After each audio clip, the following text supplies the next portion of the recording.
Bonsoir les amis, je suis là encore pour vous expliquer un peu dans mon tutoriel comment faire une facture rapide pour donner à vos clients lorsque vous êtes commerçant dans un supermarché ou dans une boutique où vous vendez des produits ou des articles. Donc à ce niveau, nous avons une feuille ici qu'on va nommer la feuille des clients. Et à partir de cette feuille, tu vas enregistrer les informations de tes clients parce que vous avez un magasin que vous vendez des articles en gros, pas pour les petits détails. Vente en détail, c'est pas du tout facile avec ça. Ça, c'est la vente en gros. Je précise d'abord. Donc, à partir de là, vous allez enregistrer les informations de tous vos clients, c'est-à-dire le nom et prénom, l'adresse et le contact. Et s'il y a d'autres informations à ajouter, vous allez ajouter. Vous venez sur une deuxième feuille où vous allez nommer les articles. Les articles, c'est-à-dire les produits qui sont destinés à vendre. Donc, vous allez noter ces produits en fonction des références. Chaque produit a des références que vous allez vous référer pour sélectionner sur la partie, la référence du produit. Et en fonction de ça, le nom du produit sort et avec le prix de vente unitaire que vous avez fixé. Donc, par exemple, nous avons des références CA 2540, CBC 5834 qui correspond à des produits, à des différents produits que vous avez ici, avec des prix de vente unitaires, c'est-à-dire un produit, tel que si nous prenons les chaises d'aluminium, une chaise d'aluminium coûte à 32 000 francs guinéens. Dans les chaises en bois de chêne, ça coûte 42 000. Les chaises en bois de hêtre, ça coûte 38 000, ainsi de suite. Donc, nous allons faire une facture rapide pour donner à nos clients une fois qu'ils viennent à notre boutique pour ne pas retarder. Donc, voici comment la facture se présente. Comment la facture se présente. À ce niveau ici, la première partie, vous allez donner la situation générale de votre entité ou de votre boutique, c'est-à-dire, j'ai pris le nom, prestation d'un SA, rue, 14 rue de l'impression. Nous avons mis 3000, ça c'est l'adresse, les adresses que je donne, le contact aussi de l'entreprise.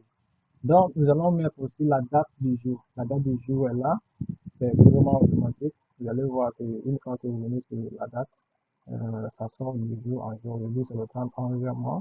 Vous allez essayer d'enregistrer le numéro de la facture de façon manuelle. Si c'est numéro 00,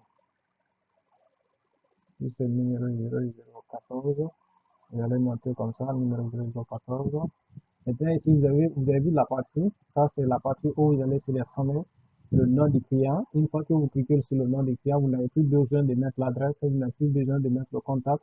Ça sort de façon automatique. Toi, il s'agit juste il suffit juste de cliquer sur le nom du client et à partir de là, lorsque vous venez sur la deuxième case qui suit le nom du client, vous allez voir un petit bouton qui est là. Vous allez voir, quand vous cliquez sur le petit bouton, ça vous donne la liste générale de tous vos clients que vous avez déjà enregistrés dans la base sur la partie liste client. S'il n'y a pas un nom qui correspond, par exemple, si je sélectionne, je viens ici, j'écris un nom qui ne se trouve pas dans la liste des clients, ça va me dire automatiquement, il va me dire, veuillez contacter M. Gani parce que c'est M. Gani qui a construit cette base de données. Donc, le nom que j'ai donné, le nom du client que j'ai écrit est 10, le nom là me figure dans ma base de données. Donc, ça va automatiquement refuser. Là, il faut venir sélectionner le nom qui est déjà enregistré dans la base de données. Donc, par exemple, quand j'écris sur Barry Amadou ou soit sur Kamara Mamadi, directement ça me dit que Kamara Mamadi, il est adresse, il vient de Canada, son numéro de téléphone sort. Quand vous venez sur la base du client, vous allez voir Kamara Mamadi, c'est les informations de Kamara Mamadi, c'est effectivement ça, il vient de Canada, son numéro c'est 625 61 81 86. Et sur la partie, c'est ce qui est sorti automatiquement, tu n'as pas besoin de servir ça. Donc, en plus, à ce niveau, vous allez venir ici au niveau des références actives. Il suffit juste de cliquer sur le bouton qui est là. Vous allez voir la référence de chaque produit que vous avez dans votre base de données. Et une fois que vous cliquez sur une des références, par exemple, je vais rendre cette partie-là d'abord, comme ça vous allez comprendre comment on a enregistré. C'est les quantités que vous allez saisir de façon manuelle parce qu'il a pris combien de quantités. Si c'est 10, si c'est 20, si c'est 30, on va supposer prendre ces quantités avec trois articles. Maintenant, ici, par exemple, quand je viens, je clique sur le bouton là, je clique sur le premier article, donc directement le nom du produit sort et avec le prix unitaire de vente. Le prix unitaire de vente, j'ai dit, c'est 32 000 et la quantité qu'il a pris, c'est 10, ça fait 320 000.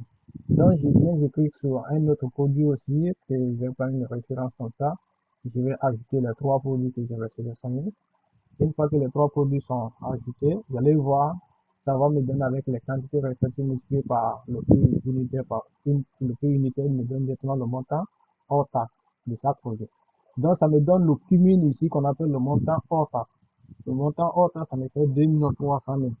Donc, la partie remise est là. Par exemple, si vous avez un client fidèle à vous, chaque fois il vient dans votre magasin pour acheter des produits. Par exemple, vous pouvez supposer qu'il envoie des produits, que les produits là ne sont pas quand même, il a préféré prendre 10, ou bien il a pris 10, il veut faire retourner 5 ou bien 2. Donc, j'allais faire une remise pour lui de deux produits. Ou soit, vous voulez diminuer encore le prix pour lui, ça aussi, ça fait partie, on peut considérer ça comme une remise. Une remise de 10% de ce qu'il a acheté avec vous. Donc, s'il devait payer 2 300 000, si vous prenez remise de 10% de ce que votre client vous a acheté, vous allez voir, ça va venir en diminution.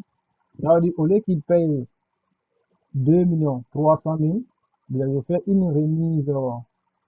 de,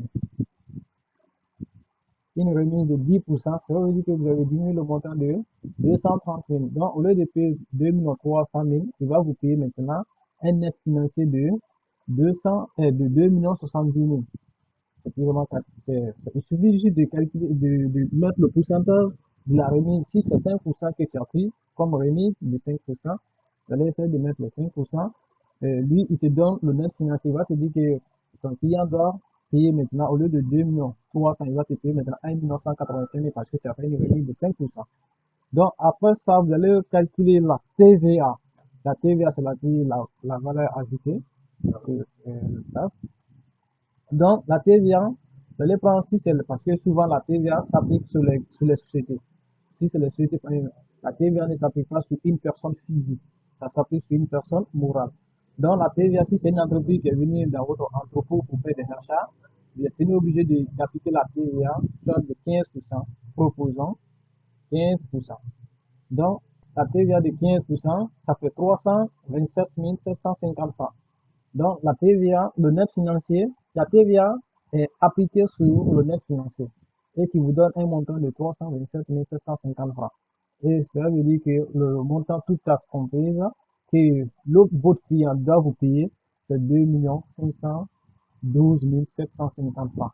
Donc, c'est en bref, comment faire une facture de façon rapide et donner à votre client.